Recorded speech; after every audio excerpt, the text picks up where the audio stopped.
Hi, my name is Chef Fernando Mojica with coffeeonline.com. Thank you for joining us today. We're going to talk about the top 10 safety and sanitation tips for the kitchen, the most important things that you want to keep in mind when you're working in a professional kitchen, but also when you're working at home.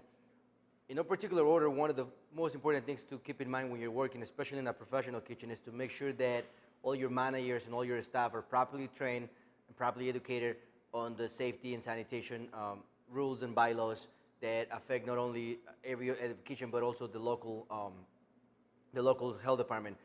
The reason you want managers and staff to be trained is because your managers are going to train your staff. If your managers are not well trained, if they're not properly trained, they won't train your staff the right way, so all your hourly employees, all your frontline employees won't be able to know what's right, what's wrong, and what's the right things to do. The second tip you want to keep in mind is to wash your hands. This is very, very important. If you don't wash your hands properly, if you're not washing your hands constantly, you're creating all kinds of havoc on foodborne illnesses, you're creating all kinds of cross-contamination. It's very important that you wash your hands after you use the facilities, after you use the washroom, after you smoke, if you touch your hair, if you touch your nose, if you touch your eyes. Also especially important to do it after handling raw ingredients, potentially hazardous foods like chicken, like beef, like fish. The third tip we want to talk about is to wash all your produce. It's very important that you wash all your produce, all your fruits. The reason it's very important is because when the farmers irrigate their fields, sometimes without knowing it, they use contaminated water. The water can be contaminated. That contaminates the produce. Then if it gets to you and you don't wash it, if you don't wash it before using it, then you just kind of continue that cross-contamination. The fourth thing we're going to talk about is to how to properly store and refrigerate food. It's very important that we keep the food at the right temperature. Hot food hot, cold food cold. So stuff that needs to be refrigerated needs to be under 40 degrees. That is all your dairy, some of your produce, all your chicken, your beef, all seafood, all the stuff that's easily perishable. If it needs to be under 40 degrees, you also want to make sure that you keep it in the right position in the cooler. You want to make sure that all your raw material is at the bottom, all your final prepared, cooked, ready to eat food is at the top. Tip number 5 to keep in mind is to cook food to the proper temperature. It's very important. Again, these are in no particular order, so this is actually one of the most important things that you want to keep in mind. Cooking the food to the temperature should be chicken 165 degrees, beef, and depending on the temperature of the beef, anywhere from 115 to 140. You want to make sure that everything is cooked to the right food. Again, hot food hot, cold food cold. If you cook something and it's undercooked, for example, chicken, if you don't cook chicken to 165 degrees, that chicken is going to be raw. You feed that to someone eats raw chicken, that can create a whole case of foodborne illness, foodborne illness outbreak. So you want to make sure that you want to cook the food to the right temperature, right food to the right temperature all the time. Very important. Tip number 6 is to clean and sanitize all food contact surfaces. This means tables, this means the coolers, this means the oven, this means the stove. You want to make sure that everything is clean and sanitized. There's a big difference between having something clean and having something sanitized. If it's clean, the visible dirt is not there anymore. That means being clean. Sanitize means to remove all the invisible bacteria. So you always want to make sure that you have clean towel that you can clean with.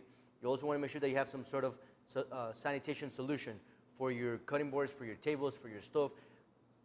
This is going to prevent cross-contamination. This is going to make sure that you keep a clean environment, and it's going to keep a safe kitchen. Tip number 7 is to perform self-health inspection. What that means is basically that you are doing your own health inspection in your own establishments. One of the ways to do it is to go to your local health department. Once you go to your local health department, ask them for a copy of a food or restaurant inspection. What this is going to get is going to be a blank copy of the inspections that the food health department uses to inspect your restaurants. Another way of doing it is to reach out to local contractors. There's companies out there that specifically all they do is they go around and they inspect restaurants, inspect professional kitchens. The 8th tip is to know your local food health codes, okay? Knowing your local food health codes is very important. Kind of wraps up a lot of the stuff that we've been talking about.